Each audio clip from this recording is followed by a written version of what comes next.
Can you tell I'm scraping the bottom of the barrel every November?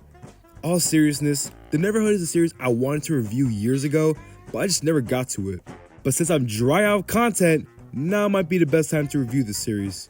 What is The Neverhood? It's a point-and-click adventure game by Earthworm Jim creator Doug TenNapel. You can tell this was an ambitious project.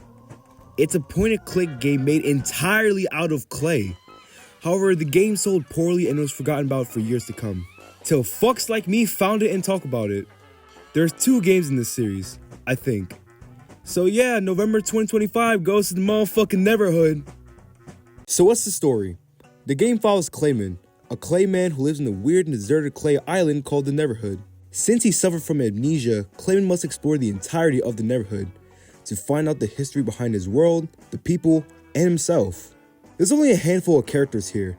Clayman, Clog, Clayman's evil brother who wants to take over the Neverhood, Hoborg, the creator of the Neverhood and father of both Clayman and Clog, and Willie Trombone, Clayman's best friend.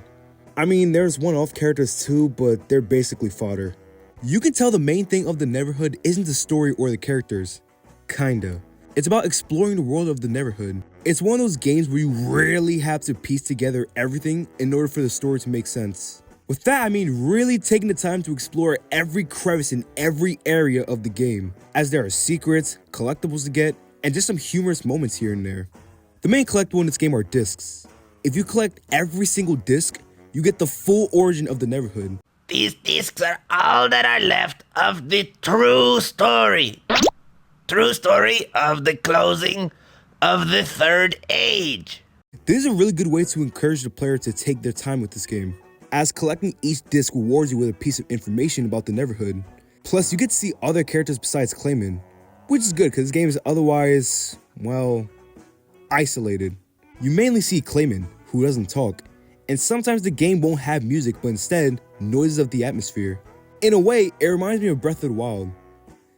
Did this game fucking rip off the Neverhood? I feel like now's the time to talk about the animation, since this is one of the few point-and-click games that's made in claymation.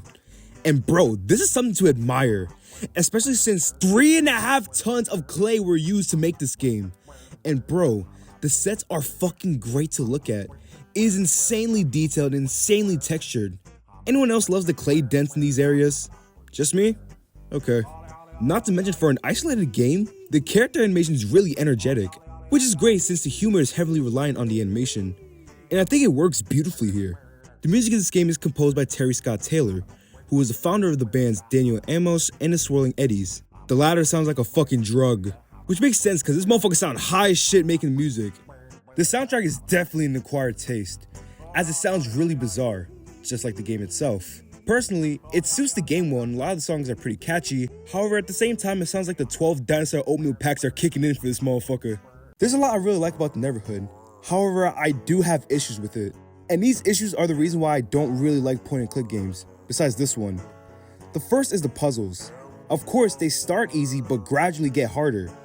And I really mean that because these puzzles get fucking annoying.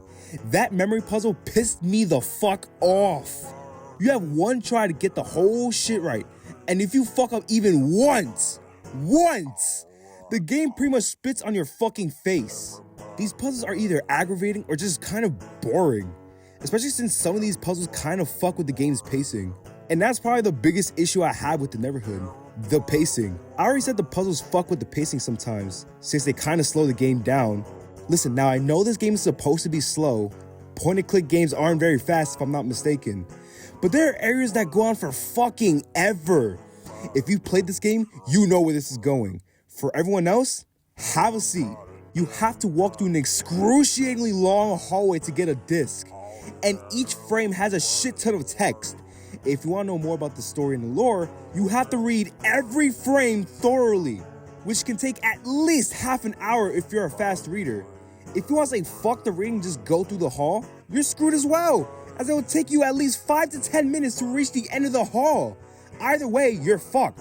This part is fucking obnoxious. But besides that, it doesn't change the fact that the Neverhood is a work of art.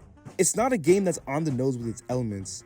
It forces you to explore and understand the bizarre and deserted world of the Neverhood. It is absurd, but in the most charming way possible. The animation, the music, the world building, they all just create a unique and charming experience. My recommendation, even if you're not a fan of point-and-click games, you should still try it. It's definitely worth playing. Maybe the rest of the series will make me like point-and-click games more. What? The next game's a platformer? The fuck? What? Claiming made this series.